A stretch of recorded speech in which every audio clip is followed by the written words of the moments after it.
Hello everyone, welcome to NTech.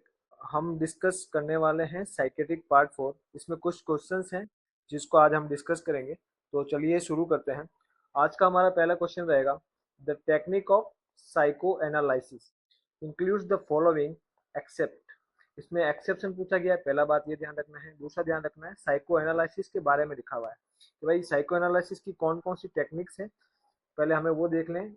और उनमें से एक एक्सेप्शन जो है उसको हम टिक कर देंगे, भाई ये सही आंसर है। ठीक है, तो इसमें कौन कौन सी दे रखी है? Exploration, free association, clay association और ट्रांसफरेंस। तो सबसे पहले बात करते हैं साइको एनालिसिस की। तो साइको एनालिसिस दो वर्ड से मिलकर बना है, साइको प्लस एनालिसिस। आप मान लो एग्जाम में बैठे हो, आपने कभी कुछ नहीं पढ़ा है, आपका एक बेसिक सेंस क्या काम करेगा कि साइको का मतलब क्या है?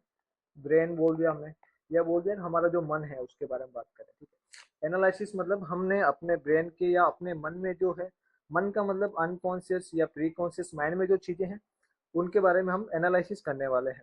तो उसके बारे में हम कैसे एनालिसिस कर सकते हैं। ठीक है, तो इसको पढ़ने से पहले एक छोटा सा इसका ब्रीफ इंट्रोडक्शन ले लेते हैं कि साइको एनालिसिस क्या है, कैसे आया।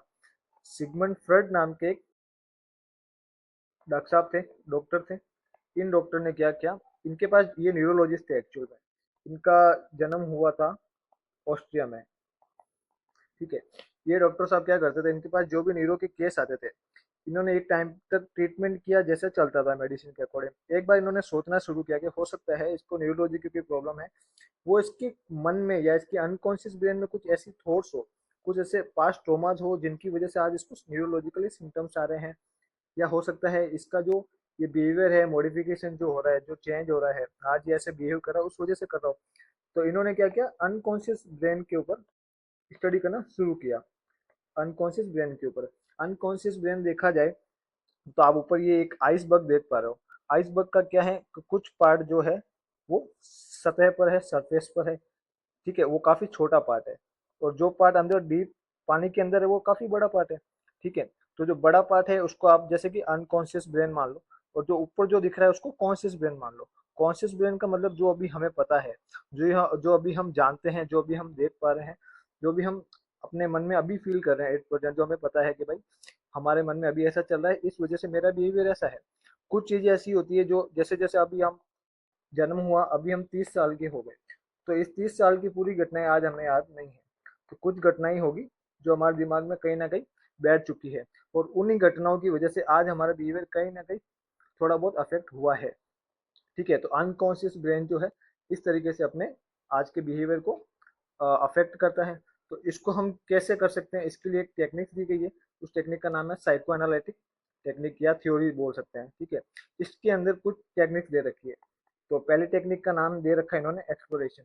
एक्सप्लोरेशन नाम से पता चलता है किसी चीज को एक्सप्लोर करना। मतलब कोई, जैसे फॉर एग्जांपल जैसे आजकल हम मोबाइल मंगाते हैं तो ओपन बॉक्स करते हैं, उस मोबाइल का बॉक्स आता है उसको हम खोलते हैं, उसके अंदर क्या है। वैसा ही ब्रेन का है, ब्रेन की जब हम ओपन करते हैं इसके ब्रेन के बॉक्स को, उसके अंदर क्या है, उसके मन में क्या है, ये एक तरीके से एक्सप्लोरेशन हो गया। ठीक है, तभी तो हम पता लगा पाएंगे कि भाई उसके मन में क्या है, उसका हमने एनालिसिस किया एक्सप्लोरेशन के थ्रू। उसके बाद आता है फ्री एसोसिएशन। फ्री एसोसिएशन का मतलब ये है, एक व्यक्ति आपके पास आया है, उसके मन में कुछ चीजें हैं, वो किसी चीज से परेशान है। अब आपको पता करना है कि ये परेशान क्यों है या इसका बिहेवियर ऐसा क्यों है। तो उसके लिए आप उसको पूछोगे कि भाई जो भी तेरे मन में है तू बोल दे, बिना कोई सेल्फ एडिटिंग किए। आपके मन में जो भी आप सीधा बताइए। ठीक है, एक होता है ट्रांसफेरेंस, और एक हो गया है क्ले एसोसिएशन। ठीक है, तीसरी टेक्निक फ्री एसोसिएशन रहेगी दूसरी, और तीसरी रहती है ट्रांसफेरेंस। ठीक है, ट्रांसफेरेंस का मतलब ये होता है कि फॉर एग्जांपल मान लो आपका किसी के साथ क्लोज रिलेशन रहा है, आपका दोस्त हो, भाई हो, माता पिता हो। एक समय के बाद वो आपको छोड़कर चला गया है। ठीक है, और उसके बाद में क्या हो रहा है कि भविष्य में आप किसी और आदमी के पास जाने से या किसी भी व्यक्ति के पास जाने से डरते हैं कि क्या पता कल को ये भी छोड़ के ना चले जाए। इसका मतलब आप अपने पास्ट एक्सपीरियंसेस से ये सीखे हैं कि भाई कि जो लोग हैं वो छोड़ के चले जाते हैं, इसलिए आप किसी और पे भरोसा नहीं कर पा रहे हो। इसका मतलब कहीं ना कहीं वो आपके अनकॉन्शियस ब्रेन के अंदर ये चीज है कि लोग छोड़ के चले जाएंगे। तो कहीं ना कहीं ये भी आपका क्या हो गया, एक साइकोएनालिसिस थ्योरी हो गया। क्ले एसोसिएशन एक तरीके से क्ले थेरेपी इसको हम बोल सकते हैं। क्ले थेरेपी क्या होती है? क्ले यानी मिट्टी, मिट्टी के बनते हैं बर्तन। आजकल लोग क्या करते हैं, अलग अलग कैफेज में जाकर, अलग अलग रेस्टोरेंट में जाकर, कई जगह पे क्ले ऐसे बनते हैं, लोग बैठते हैं, कुछ पैसे देते हैं और उनको क्ले मिलती है, उस क्ले से कोई दीपक बनाता है, कोई घर बनाता है, कोई झोपड़ी बनाता है। उससे क्या होता है कि वो उसका एक स्ट्रेस रिलीफ होता है। ठीक है, तो ये स्ट्रेस कम करने की एक टेक्निक है, ना कि कोई साइको एनालिसिस की टेक्निक। तो इसका एक्सेप्शन में आंसर जो रहेगा अपना, वो रहेगा क्ले एसोसिएशन, ये इसका सही आंसर है। ठीक है, आइए नेक्स्ट क्वेश्चन पे डिस्कस करते हैं। हाँ, और ये सिगमंड फ्रॉइड का जो फेस है इसको याद कर लेना, कई बार ये एग्जाम में आता है। ठीक है, फिर हम बात करेंगे नेक्स्ट क्वेश्चन पे। नेक्स्ट क्वेश्चन है अपना थिंकिंग, यानी कि आपकी जो सोच है उसके बारे में। इसमें लिखा हुआ है क्वेश्चन के, thinking containing erroneous conclusions and internal contradiction. मतलब ऐसी थिंकिंग जिसमें क्या हो, एरर्स हो, ऐसी थिंकिंग जिसके कंक्लूजन में भी क्या हो, एरर हो, जिसके अंदर इंटरनल क्या हो, कॉन्ट्राडिक्शन हो, मतलब आपकी थॉट में ही गड़बड़ है। ठीक है, अब हम बात करेंगे इसमें सीधे सीधे दो चीजें डिस्कस करेंगे, लॉजिकल थिंकिंग और इलॉजिकल थिंकिंग। लॉजिकल थिंकिंग जिसका तर्क तर्क वाली जो होती है, जिसका कोई लॉजिक हो, जिस बात के पीछे जो भी आप बोल रहे हो कि भाई हवाई जहाज हवा में उड़ती है तो समझ में आता है, हवाई जहाज पानी में चलती है नहीं समझ में आता है, मतलब इलॉजिकल जो बातें कर रहा है वो कैसा होगा, एरर, जिसमें एरर होगा, जिसका कंक्लूजन सही नहीं होगा। ठीक है, तो thinking containing errors, internal contradiction, इसको बोलते हैं इलॉजिकल थिंकिंग। क्रिटिकल थिंकिंग क्या है, क्रिटिकल थिंकिंग, पेशेंट चल रहा है, नीचे गिर गया। ठीक है, अब आपके दिमाग में चीज आ गई कि भाई इस पेशेंट की पल्स चेक करते हैं, इस पेशेंट का एयरवे चेक करते हैं। ठीक है, पल्स है या एयरवे सही है, पल्स सही है, तो मतलब इस पेशेंट को हम एक तरीके से कुछ नहीं करना है, हो सकता है कि ये सीरियस ना हो, एम्बुलेंस में हमने कॉल कर दिया। पल्स अब्सेंट है तो हम सीपीआर पे चले गए। एयरवे अब्सेंट है, एयरवे क्लियर नहीं है, मान लो, सॉरी, एयरवे अगर आपका क्लियर नहीं है, ठीक है, एयरवे आपका क्लियर नहीं है, तो उस कंडीशन में एयरवे क्लियर करेंगे। ठीक है, और पल्स वगैरह नहीं है, एयरवे वगैरह सब में, वैसे उस समय आप ऐसी कंडीशन में आप क्या स्टेप लेते हो, आपका क्रिटिकल थिंकिंग है। ऑटिस्टिक थिंकिंग का मतलब हो रहा है कि बंदा सेल्फ सेंटर्ड है, सोशली विड्रॉल है, ठीक है, अकेला है, ठीक है, म्यूटिज्म, कम बोल रहा है, लोगों से कोई मतलब नहीं है, ऑटिस्टिक होगा। ठीक है, तो इसका एक्चुअल में आंसर जो रहेगा वो रहेगा C, illogical thinking. Next question पे आते हैं। नेक्स्ट क्वेश्चन है, according to DSM-4 the positive symptoms of schizophrenia या सिजोफ्रेनिया क्या क्या है, वो पूछा, इंक्लूड्स पूछा है कि कौन कौन से हैं। सबसे पहले बात करते हैं DSM-4 की। तो DSM-4 क्या होता है, DSM-4 का मतलब होता है डायग्नोस्टिक एंड स्टेटिस्टिकल मैनुअल, इसका टाइप 4 है। ये देता है APA द्वारा, यानी कि अमेरिकन साइकेट्रिक एसोसिएशन के द्वारा ये क्लासिफिकेशन दिया जाता है। अभी तक 5 क्लासिफिकेशन आ चुके हैं, ये चौथा है, ये 1994 में आया था। इसके अंदर क्या करता है, ये अमेरिकन साइकेट्रिक एसोसिएशन जो है, साइकेट्रिक जो डिजीजेज है उनका क्लासिफिकेशन करता है कि भाई कौन कौन सी डिजीज क्लासिफिक कौन कौन सी डिजीज है, किस किस वर्ग के अंदर आएगी, किस किस कैटेगरीज में आएगी, उसको डिवाइड करके देता है। उसी तरह इसने सिजोफ्रेनिया को भी किसी पार्ट में डिवाइड कर रखा है। इसमें ये पूछ रहा है कि पॉजिटिव सिम्टम्स ऑफ सिजोफ्रेनिया क्या होता है। तो एक छोटा सा सिजोफ्रेनिया का एक ओवरव्यू ले लेते हैं। तो सिजोफ्रेनिया क्या होता है, सिजोफ्रेनिया का संधि विच्छेद करेंगे, यानी दो टुकड़ों में अगर डिवाइड करते हैं तो दो वर्ड से बनता है, सीजो प्लस फ्रेनिया। सीजो मतलब होता है स्प्लिट, टूटना, और फ्रेनिया का मतलब यहाँ पे मान लो ब्रेन है। ठीक है, तो ब्रेन का टूटना, एक्चुअल में ब्रेन का टूटना मतलब उसके अंदर की जो प्रोसेस है, जो थिंकिंग है, जो थॉट्स है, उसका टूटना। जैसे उसके इमोशंस अफेक्ट होंगे, थॉट्स अफेक्ट होंगे, उसका जो सेंसरी जो परसेप्शन है वो अफेक्ट होगा। ठीक है, अब इसमें एक वर्ड और दे रखा है, वो दे रखा है पॉजिटिव सिम्टम्स। तो सबसे पहले हम देखेंगे कि सीजोफ्रेनिया जो है, इसको ये वर्ड दिया था यूजन ब्ल्यूलर ने, ठीक है, 1911 में। तो यूजन ब्ल्यूलर नाम का एक व्यक्ति था, उसने सिजोफ्रेनिया टर्म दी। उसने सिजोफ्रेनिया को पहले किसी और नाम से बोला जाता था, ठीक है। उसको बाद में यूजन ब्ल्यूलर ने देखा कि नहीं, ये कोई थॉट या सिर्फ कोई मूड डिसऑर्डर वगैरह नहीं है, ये कोई डिप्रेशन के अंदर नहीं है, एक अलग अपना अपने कैटेगरी है। इस कैटेगरी का नाम सिजोफ्रेनिया है। सिजोफ्रेनिया का मतलब होता है स्प्लिट ब्रेन। स्प्लिट ब्रेन यानी उसके ब्रेन का टूटना, अंदर से ही उसके थॉट्स या इंटेलेक्चुअल प्रोसेस का टूटना, उसके परसेप्शन का टूटना। इसके अंदर इसके अंदर इसने अब ये बीमारी दी है तो कुछ सिम्टम्स भी बताएगा कि भाई कुछ सिम्टम्स होंगे, उसकी बेसिस पे ही ये बीमारी होगी। जैसे कि एम्बीवेलेंस, इसने 4 A दिए थे। अपने सिम्टम्स को याद रखने के लिए इसमें शॉर्ट में 4 सिम्टम दिए जिसको बोला गया है 4 क्लासिकल सिम्टम्स ऑफ सिजोफ्रेनिया, जिसके अंदर पहला ए होता है एम्बिवेलेंस, ठीक है। दूसरा होता है एसोसिएशन ऑफ लूजनिंग,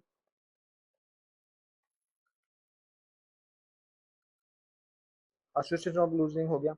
और तीसरा ए होता है अफेक्ट इन अप्रोप्रिएट। चौथा होगा ऑटिस्टिक थिंकिंग, ठीक है। ये सब चीज हो गई। और अभी हाँ, अभी ये क्वेश्चन हो गया, अभी इसमें ज्यादा हो गया तो हमने क्लियर फोटो लिया है। इसमें रहेगा कि DSM-4 हमने देख लिया, पॉजिटिव सिम्टम्स देख लिए, सिजोफ्रेनिया देख लिया, सॉरी पॉजिटिव सिम्टम्स अभी देखेंगे।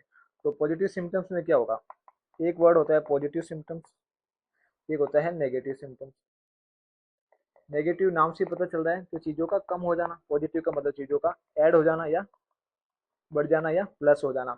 नेगेटिव फॉर एग्जाम्पल जैसे रोज आप बोलते हो, आप खाते हो, आप सोते हो, आप चलते हो, आप सोचते हो, उन सब चीजों का कम हो जाना। जैसे आपका बोलने का अगर कम हो जाए तो उसको बोला जाएगा अलोजिया, यानी कि एब्सेंस ऑफ स्पीच या पॉवर्टी ऑफ स्पीच, एक तरीके से एब्सेंस ऑफ स्पीच। आप मान लो आप हमेशा नॉर्मल मूड में रहते हो, आप हंसते हो खेलते हो, अब आपका कम हो गया है, आपका जो इफेक्ट है इमोशन से वो भी कम हो गया, तो उसको हम एपैथी या ब्लंट इफेक्ट बोल सकते हैं, ठीक है। तो जो जो चीजें कम हो रही है वो आपकी आ जाएगी नेगेटिविटी में, और जो जो चीजें बढ़ रही है, जो जैसे कि आपका सेंसरी यूजुअली क्या होता है, आप सूंघते हो, आप बैठते हो, आप चीजों को देखते हो, आपको चीजें टच होती है, पता चलती है। अब मान लो उसमें कुछ चीज प्रॉब्लम हो गई, जैसे कि हेलुसिनेशन हो गया आपको, मतलब आपके सेंसरी जो है वो अब एक्स्ट्रा काम कर रहे हैं। आपकी जो थॉट है, पहले एक जगह पे नॉर्मल आप सोच पाते थे, अभी आपकी डेल्यूजन्स हो रहे हैं, ठीक है। डेल्यूजन्स का मतलब होता है, डेल्यूजन का मतलब होता है फॉल्स अनशेकेबल बिलीफ, मतलब आपने अगर किसी चीज को मान लिया कि ये चीज ऐसी है, तो भले ही आपको मैं कितना ही समझा दूं, आपके लिए वो चीज वैसी ही रहेगी। हेल्यूसिनेशन का मतलब है कोई चीज, आप कहीं बैठे हो और किसी कमरे में बैठे हो, वहां पे कोई भी चेयर नहीं है, फिर भी आपको चेयर दिखाई दे रही है, तो एक एग्जाम्पल हो सकता है हेल्यूसिनेशन का, ठीक है। तीसरा हमने इसमें मान लिया इको ले लिया, और चौथा मान लिया इकोप्रेक्सिया। इकोलेलिया का मतलब होता है, इको का मतलब होता है साउंड, लेलिया का मतलब होता है कॉपी। आपके साथ वाले ने कुछ बोला, जैसे कि शक्तिमान, तो आप पास में खड़े खड़े ऑटोमेटिक बोल रहे हो शक्तिमान, तो उसका कोई मतलब नहीं बनता है, ठीक है। इकोप्रेक्सिया मतलब कॉपी, इको का मतलब होता है साउंड, हाँ पर sorry, हाँ। तो इकोप्रेक्सिया, इकोप्रेक्सिया का मतलब होता है आप कॉपी करो इस बार, पर आप वॉइस की कॉपी ना करके इस बार आप कॉपी करो लोगों के एक्टिविटी की, यानी कि कोई सर खुजा रहा है आपके पास, आप किसी डॉक्टर साहब की लाइन में खड़े हो, साइकेट्रिक के पास गए हो, पता चला कि डॉक्टर साहब सर खुजा रहे हैं बात करते करते, तो आप भी सर खुजाने लगे, फिर डॉक्टर साहब देखेंगे यार चलो मैं अपना कान मोड़ता हूँ, तो आप भी कान मोड़ने लगे 2 मिनट बाद, तो मतलब आपने उसकी एक्टिविटी को कॉपी कर दिया, तो ये कोई नॉर्मल तो नहीं है ना, ठीक है। तो ये पॉजिटिव सिम्टम्स, तो वो नेगेटिव सिम्टम्स और पॉजिटिव को समझ गए। अब इसमें क्या क्या चीजें बढ़ रही है, hallucination, delusion, flat effect, flat का मतलब इमोशंस का कम होना है उल्टा, तो ये नेगेटिव में जा रहा है, तो ये क्या हो गया, एक्सेप्शन हो गया। अगर मान लो आपके पास टाइम कम है, तो उस कंडीशन में आप क्या करो, सीधा फ्लैट इफेक्ट, आप ऐसे चारों ऑप्शन पढ़ो, क्वेश्चन पढ़ा, चार ऑप्शन पढ़ा, देखो भाई कौन सा निकल रहा है, ये फ्लैट इफेक्ट निकल रहा है, पॉजिटिव में नहीं है, नेगेटिव में है, खत्म। डिजायर बिहेवियर मतलब एबनॉर्मल बिहेवियर, जहाँ नहीं रोना है वहाँ रो रहा है, जहाँ नहीं हंसना है वहाँ हंस रहा है, तो इसका आंसर क्या रहेगा, कौन, अगर इसको हम निकाल दें कि सी नहीं है, तो सी इसमें है काटो, इसमें है काटो, इसमें है काटो, आंसर क्या रहेगा, डी। नेक्स्ट क्वेश्चन आ गया कि मिस्टर राजू है, रो रहे हैं क्योंकि नर्स के सामने रो रहे हैं, वाह। तो क्योंकि उसकी वाइफ की डेथ हो गई है एक्सीडेंट की वजह से, ठीक है। और नर्स ने उसको वो कुछ नहीं बोला कि चल ठीक है यार, तेरा जो भी एक्सप्रेशन है, तेरी फीलिंग उसको तू रख। नर्स ने ऐसा किया, अब इसको भी इसने एक टेक्निक बना दिया, तो ये कौन सी टेक्निक है, तो क्वेश्चन क्या है, मिस्टर राजू वाज क्राइंग, ठीक है, किसके सामने, आउट टू द नर्स, क्या कर रहा है, describe the loss of his wife, मतलब कुछ ना कुछ दुर्घटना हुई है, ठीक है, क्यों हुआ है, एक्सीडेंट की वजह से उसकी डेथ हो गई है।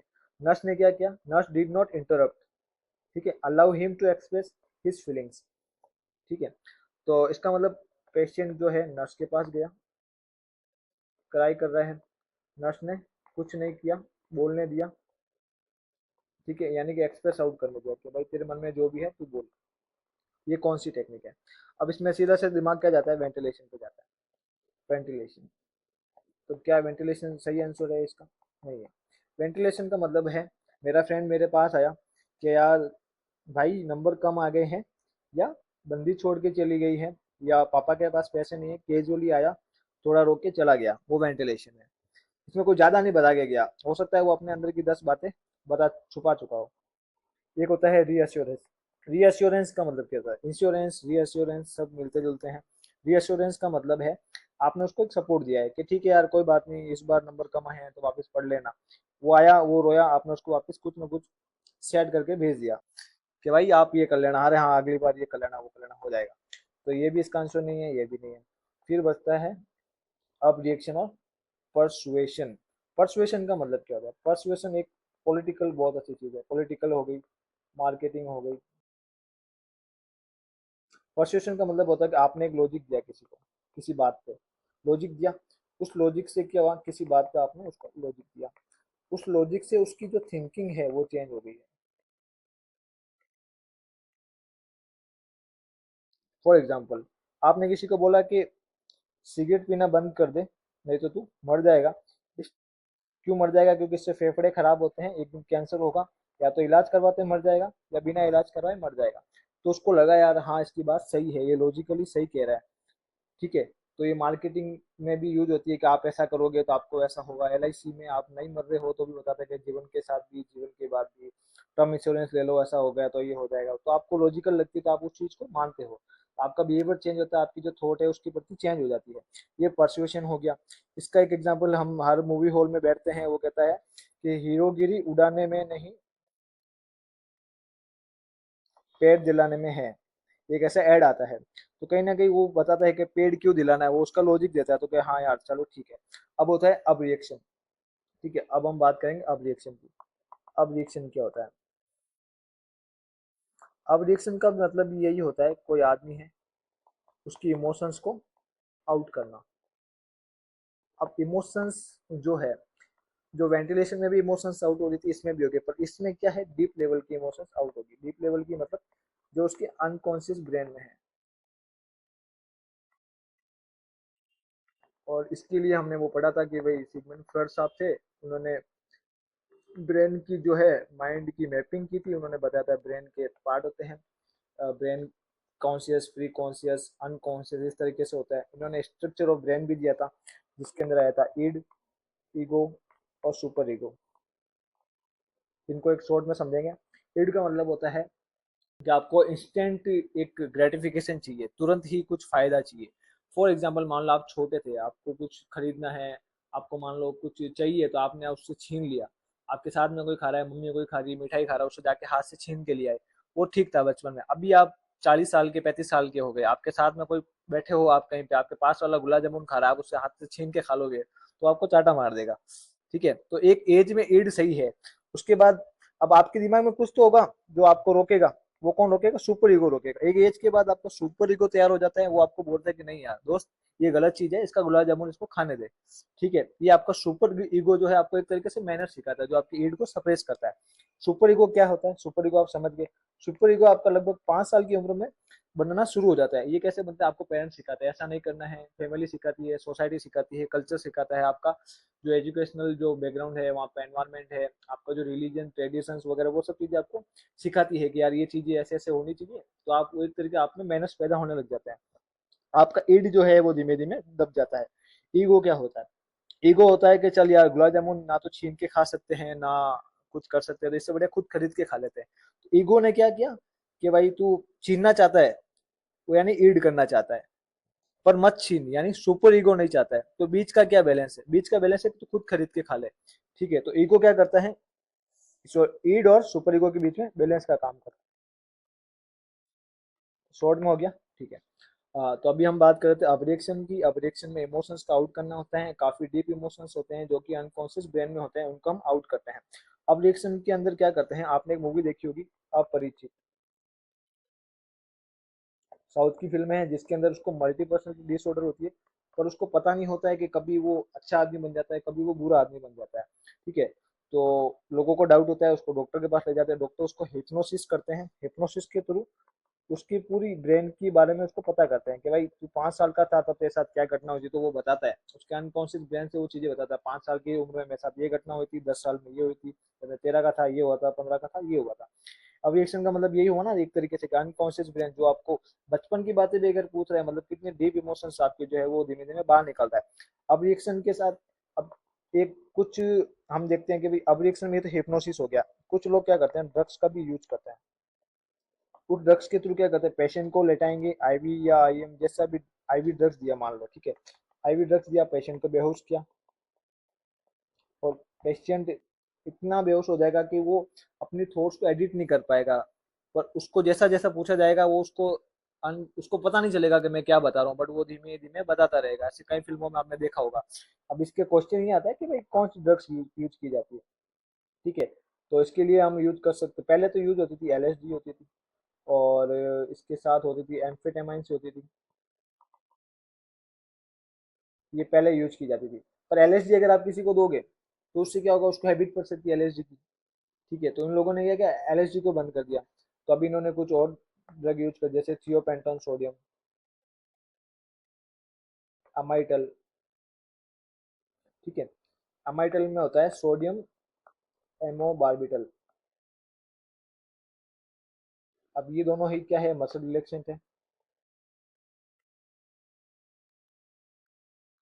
यानी कि एनेस्थीसिया का काम करती है। अगर कोई चीज एनेस्थीसिया का काम करती है, मसल रिलैक्सेंट है, तो मसल तो आपकी ट्रेकिया वेकिया वगैरह में भी होती है, आपकी जो रेस्पिरेटरी ट्रैक्ट है उसमें भी होगी। अगर वहाँ की मसल रिलैक्स हो गई, ठीक है, मान लो डायफ्राम में रिलैक्स हो गया, तो उस कंडीशन में आप सांस नहीं ले पाओगे, सांस की दिक्कत होगी। तो भाई रेस्पिरेटरी इश्यू को ध्यान में रखते हुए जब भी ये ड्रग्स देते हैं तो रेस्पिरेटरी हम प्रिकॉशंस प्रिकॉशंस लेंगे। तो अब रिएक्शन का मतलब समझिए, बेहोश किया, हिप्नोसिस दिया, ड्रग्स दी, कौन सी ड्रग्स दी, थियोपेंटोन दी, अमाइडल दिया, क्या हुआ, मसल रिलैक्सेंट है, एनेस्थीसिया है, रेस्पिरेटरी प्रिकॉशंस। ओके, तो इसका आंसर है अब रिएक्शन। इसका आंसर क्या रहेगा, अब रिएक्शन रहेगा, इसका आंसर रहेगा अब रिएक्शन। अब आते हैं नेक्स्ट क्वेश्चन पे। नेक्स्ट क्वेश्चन कह रहा है hallucination in which the content, hallucination का जो कंटेंट है वो कंसिस्टेंट रहेगा, यानी कि एक जैसा रहेगा, with either A depress mood और मैनिक मूड। मतलब आपके मूड के अकॉर्डिंग जो भी आप मान लो आप किसी बीमारी से ग्रस्त हो, इसमें ये कह रहा है ना कि आपको या तो डिप्रेशन है या मेनिया है, उसकी वजह से आपको हेल्यूसिनेशन हो रहा है। तो हेल्यूसिनेशन का मतलब आप पता ही था, उसके अंदर जो कंटेंट होगा वो आपके मूड से मैच हो रहा होगा, ये बोल रहे हैं यहाँ पे, ठीक है। इसने 4 एग्जाम्पल दे रखे हैं, somatic hallucination, mood congruent, mood incongruent, haptic hallucination, ठीक है। सबको देख लेते हैं। सोमेटिक, सोमा का मतलब होता है बॉडी, बॉडी का मतलब हम क्या मानते हैं, स्किन जो चमड़ी हमारे ऊपर है। हेल्यूसिनेशन का मतलब होता है फॉल्स परसेप्शन।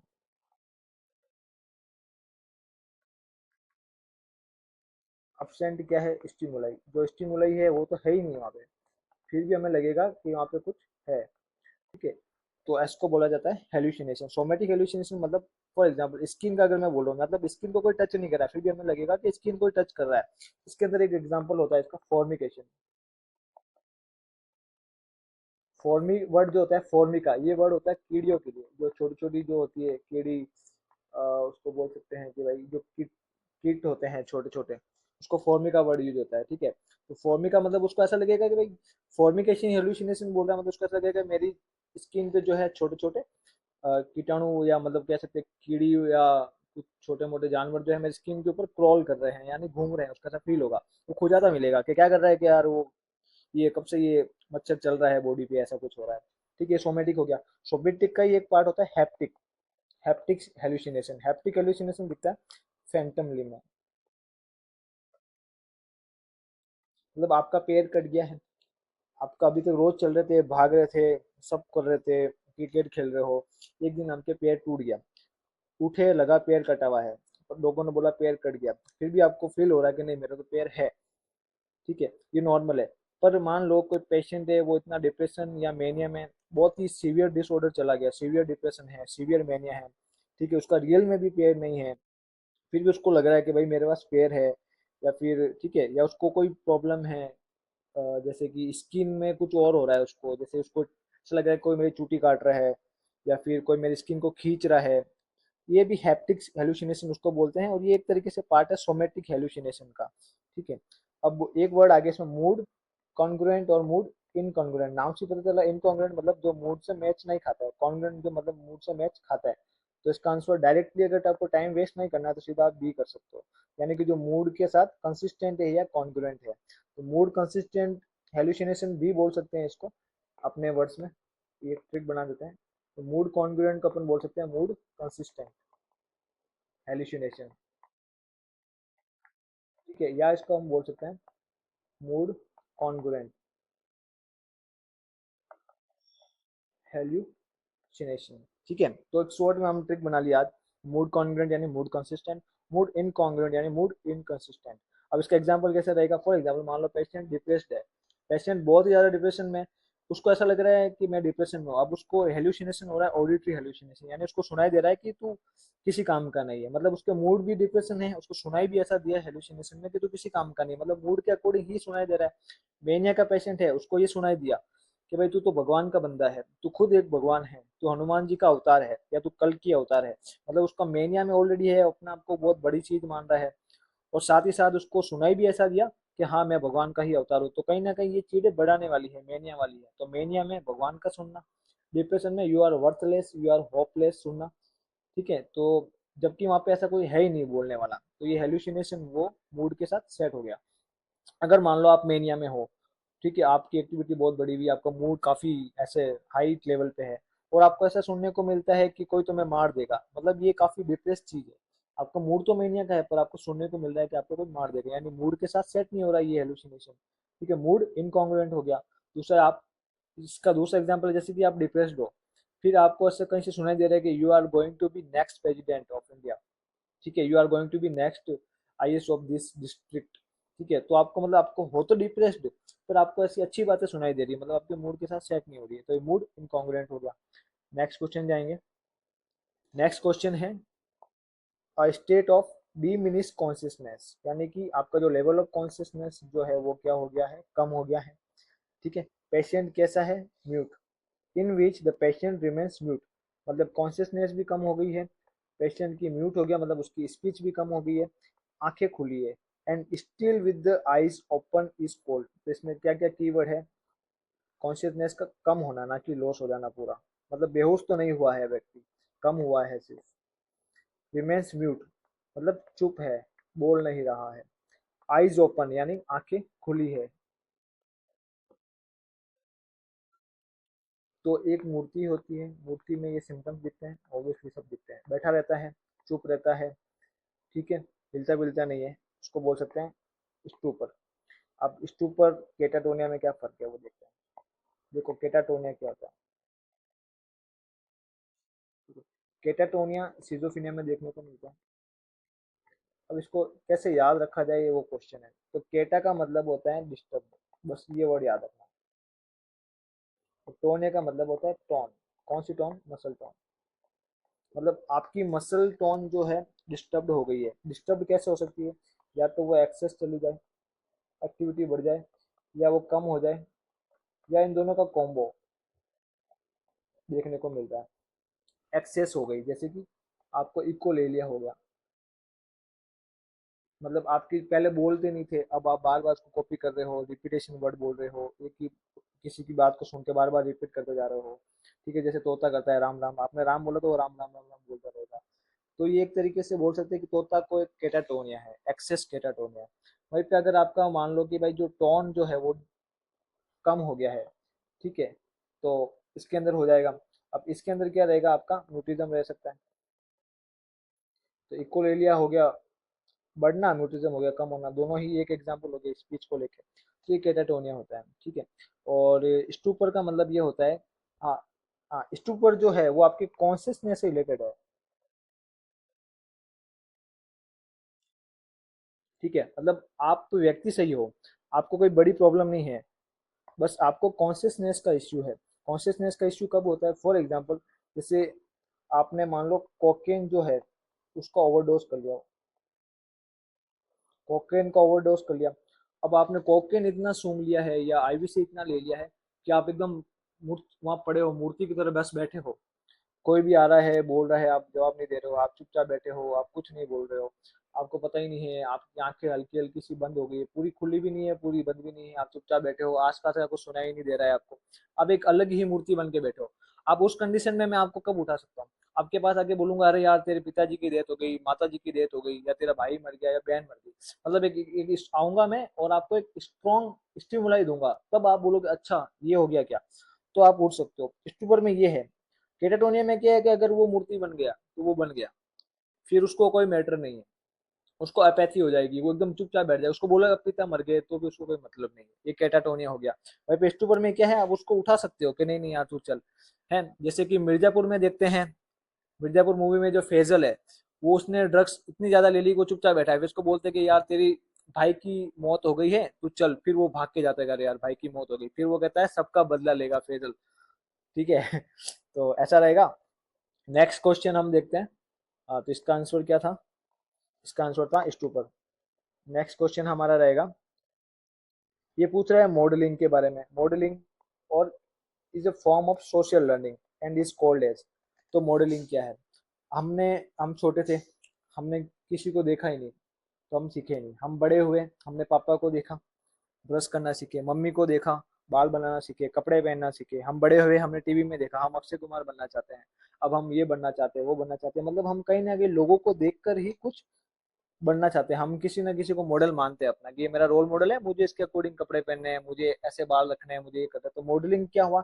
एक सोशल लर्निंग है, ऑब्वियसली एक सोशल लर्निंग है। और ये कैसी लर्निंग है? एक ऑब्जर्वेशनल लर्निंग है, आप लोगों को देख के सीखते हो। इसका करेक्ट आंसर है, लर्निंग इज जस्ट लर्निंग, मतलब डूइंग थिंग्स और उसको मेमोराइज करना और सीखना, वो है learning. Apparent conditioning, apparent conditioning में बीएफ स्किनर ने दी थी। ऑपेरेंट कंडीशनिंग में क्या होता है कि रीइंफोर्समेंट वर्ड यूज किया जाता है। ऑपेरेंट कंडीशनिंग याद करने का एक ही तरीका है, आप अपना एक वर्ड याद कर लो, रीइंफोर्समेंट। इसमें हो सकता है पॉजिटिव रीइंफोर्समेंट और नेगेटिव रीइंफोर्समेंट। मतलब कि आप जो भी चीजें सीखते हो, आप उसको, फॉर एग्जांपल मान लो कि आप स्कूल में हो, आपने होमवर्क किया, आपको चॉकलेट मिली, तो आप अगली बार और अच्छे से होमवर्क करके आओगे। आपने राइटिंग चेंज की तो मैडम ने बोला कि यार तुम्हारी राइटिंग तो काफी अच्छी है, तुम ये टॉफी खाओ, तो अगली बार और अच्छी राइटिंग करोगे आप उस चीज को। तो ये पॉजिटिव रीइंफोर्समेंट मिला है आपको, ठीक है। इसका मतलब क्या हुआ कि आपको पता चला कि यार ऐसा कुछ होने से ये कॉन्सिक्वेंस होता है, तो उससे मुझे, आप कुछ ना कुछ सीखे हो, ठीक है। मतलब आप कॉन्सिक्वेंसेस से सीख रहे हो कि ऐसा करने से ये हो रहा है, तो आप इससे चलो आगे और बढ़ते हैं। तो पॉजिटिव रिइंफोर्समेंट में क्या होगा, आपका वो बिहेवियर जो है वो वापस बढ़ेगा, मतलब क्योंकि आपको पॉजिटिव रिइंफोर्स मिल रहा है, आपको रिवार्ड मिल रहा है। नेगेटिव में मान लो कि आपने आपने आइसक्रीम खाई, आप घर आए, आपके पिताजी ने आपको पिटाई कर दी शानदार वाली, ठीक है, तो आपको डर लग गया कि यार अगली बार मेरे को आइसक्रीम नहीं खानी है। तो यानी कि नेगेटिव रेनफोर्समेंट हुआ है, आपको आपको पता चला आइसक्रीम खाने से पिटाई होती है, तो कॉन्सिक्वेंस से आप सीख गए कि यार पिटाई तो नहीं करवानी है, तो आप क्या करोगे? नहीं करोगे। तो रीइंफोर्समेंट वर्ड याद करने से ऑपरेंट कंडीशनिंग याद हो जाएगी। फिर हम वर्ड पढ़ेंगे क्लासिकल कंडीशनिंग। क्लासिकल कंडीशन दी थी इवान पाउलो ने, ठीक है। इसने एक सीधा से याद रखना है, केट प्लस बेल, ठीक है। इसने क्या किया, एक केट ली, उस केट की गले की जो घंटी थी उसको हटा दिया, और उस केट को एक डब्बे में पैक कर दिया। अब वो केट के सामने उसने बेल को बजाया, रिंग किया, तो केट को कुछ फर्क नहीं पड़ा, क्योंकि केट तो सुन रही थी रिंग को इतने टाइम से, तो उसको कुछ फर्क नहीं पड़ा। अगली बार उसने क्या किया, उस केट को फूड दिखाया। हो सकता है पहले एक दिन भूखा रखा हो उसने, ताकि उसको थोड़ा भी फूड दिखाया तो उसको सलाइवेशन हो, उसको फूड दिखाया, उसको सलाइवेशन हुआ, उसने बोला चलो ठीक है। फिर अगली बार उसने वापस घंटी बजाई, फिर फूड देख तो कुछ नहीं हुआ, फिर फूड दिखाया तो सलाइवेशन से बार बार किया। एक टाइम बाद उसको पता चल गया कि घंटी बजाने से फूड आता है। तो अगली बार जैसे ही उसने सिर्फ बेल से रिंग की है, उसको सलाइवेशन आने लग गया, तो उसके दिमाग में क्या बैठ गया कि यार घंटी बजने से ही फूड आ रहा है, तो घंटी बजने से सलाइवेशन शुरू हो जाता है, उसकी बॉडी, उसकी जो मेंटेलिटी है वैसे सेट हो गई। इसको बोलते हैं क्लासिकल कंडीशनिंग। इसका एक रियल लाइफ एग्जांपल क्या होता है कि आप गए, आपने कहीं पे फूड खाया, यानी कि जैसे कि पिज्जा खाया, पिज्जा खाने से आपको फूड पॉइजनिंग हो गई, ठीक है? दुकान का नाम कुछ भी लिख दो, ठीक है। वहां से फूड पॉइजनिंग खाई, फूड पॉइजनिंग हो गई, सॉरी पिज्जा खाया, फूड पॉइजनिंग हो गई, दुकान का नाम तो ठीक है। हाँ, तो अब उससे क्या हुआ, आपको पता चल गया कि यार इस दुकान से मुझे पिज्जा खाने से फूड पॉइजनिंग हुई है, तो अगली बार आप उस दुकान पे जाओगे?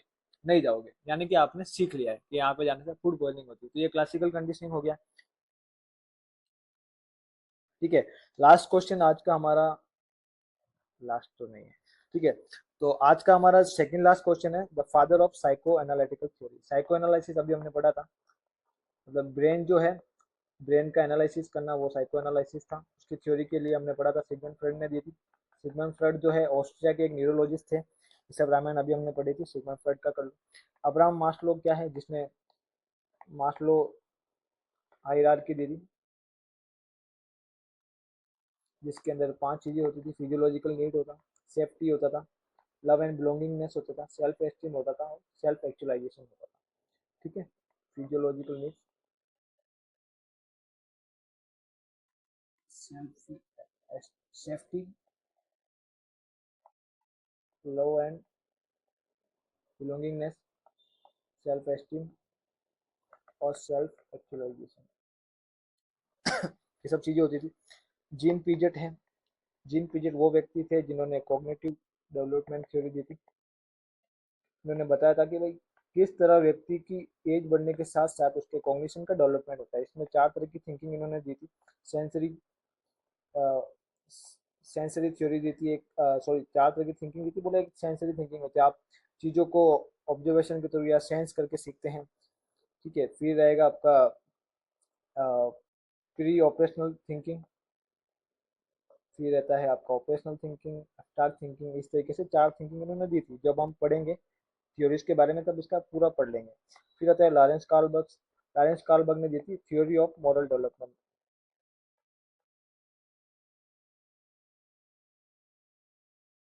तो लॉरेंस कॉलबर्ग जो है, इन्होंने मॉरल डेवलपमेंट की थ्योरी दी थी। इन्होंने ये बताया था कि कैसे कैसे जैसे जैसे व्यक्ति की एज बढ़ती है, वैसे वैसे ही व्यक्ति का मोरल जो है वो भी डेवलप होता है। मोरल का मतलब होता है कि नैतिकता, क्या सही है क्या गलत है। ठीक है, तो मोरलिटी आपकी एज के साथ साथ कैसे बढ़ती है कैसे कम होती है, इसके ऊपर जो थ्योरी दी थी वो दी थी लॉरेंस कॉलबर्ग। तो एल के लॉरेंस कॉलबर्ग ने दी थी मोरल की बात की थी। ठीक है, तो लॉरेल मॉरल ऐसे याद कर सकते हैं। जीन पीजेट, पीजेट पीजेट ने बोला कॉग्निशन के बारे में, अब्राहम ने बोला मास्लो के बारे में, सिगमंड फ्रॉइड ने बोला साइको एनालिसिस के बारे में। ठीक है, तो इसका जो राइट आंसर है वो आपका रहेगा, क्या रहेगा, साइको, ये सिगमंड फ्रॉइड, ये आपका करेक्ट आंसर है। नेक्स्ट क्वेश्चन आपका रहेगा, लास्ट जो आपका लास्ट क्वेश्चन है वो रहेगा पैरोट लाइक रिपीटेशन, यानी कि जैसा तोता बोलता है वैसा हमने देखा था ऐसे आदमी। अब इसमें क्या कह रहा है, इसमें कह रहा है कि parrot like repetition of words, words का रिपीटेशन करना किसकी तरह, पैरोट की तरह, स्पोकन बाय अनदर पर्सन, मतलब आप अपने ही वर्ड्स का रिपीटेशन नहीं करो, आसपास जो भी बोला उसकी वर्ड्स का बार बार रिपीट करते जा रहे हो। इसको क्या बोला जाएगा, ऑब्वियसली इकोलेलिया बोला जाएगा, बार बार डिस्कस किया। इकोप्रेक्सिया एक्टिविटी का रिपीटेशन है, तो प्रेक्सिया का मतलब होता है एक्टिविटी, और यहाँ पे हो गया साउंड का। ठीक है, डिसकैलकुलिया, नाम से पता चल रहा है कि कैलकुलेशन से रिलेटेड ही कुछ प्रॉब्लम है। कैलकुलेशन कहाँ होती है, मैथ्स में होती है। मतलब एक व्यक्ति जो स्कूल जा रहा है फिर भी सीख नहीं पा रहा है कि मैथ्स में किस तरीके से एडिशन यानी प्लस माइनस सब्सट्रैक्शन, गुणा और भाग हो रहा है। नेक्स्ट वर्ड है नियोलॉजिज्म।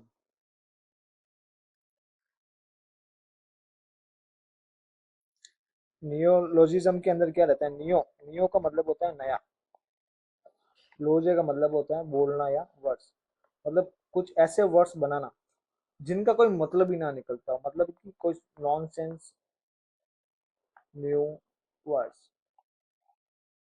तो नियोलॉजिज्म को हम शॉर्ट में बोल सकते हैं नॉन सेंस न्यू वर्ड्स, जिसका कोई सेंस नहीं हो ऐसे वर्ड्स को बनाना। जैसे कि 3 इडियट्स मूवी में एक वर्ड वो बोर्ड पे लिखता है और वो कहता है इसका मतलब बताओ, जिसका मतलब कोई मतलब नहीं निकलता है फिर भी वो लिख देता है, हालांकि उसको बीमारी नहीं है। पर ऐसा व्यक्ति जो बार बार कुछ ऐसे वर्ड्स बनाए तो उसको बोला जाता है नियोलॉजिज्म। तो आज का हमारा सेशन यही समाप्त हुआ। ठीक है, मिलते हैं नेक्स्ट क्लास में, और अपने सभी दोस्तों मित्रों घर पे या जो भी नर्सिंग की प्रिपरेशन कर रहा है, तो चाहे वो कॉलेज लेवल पे कर रहा हो, किसी कोचिंग के लिए जाना चाहता है फ्री ऑफ कॉस्ट, जो आगे भविष्य में कुछ अच्छी पोस्ट पे जाना चाहे, बहुत कुछ फ्री में सीख सकता है, उसको बोलो हमारी ऐप डाउनलोड करें। और ऐप कैसे डाउनलोड करना है वो हमने हमारी एनकरेक्ट.in जो वेबसाइट है उस पर डाल रखा है, वीडियो वैसे भी डाउनलोड कर सकते हो, कोर्स वगैरह कैसे लेना सब डाल रखा है। सब कोर्स फ्री रहेंगे। कूपन यूज करना है NCREC100। ये कूपन यूज करने से आपका जो भी कॉस्ट है वो जीरो हो जाएगा। हम कभी पैसा लेने का प्लान नहीं कर रहे हैं, ठीक है, सब कुछ फ्री में रखने का प्लान है। तो आप लोग आइए, ज़्यादा से ज़्यादा ज्वाइन कीजिए, टेस्ट दीजिए, सब कुछ फ्री है। आपका सिलेक्शन मैटर करता है और कुछ नहीं। Thank you.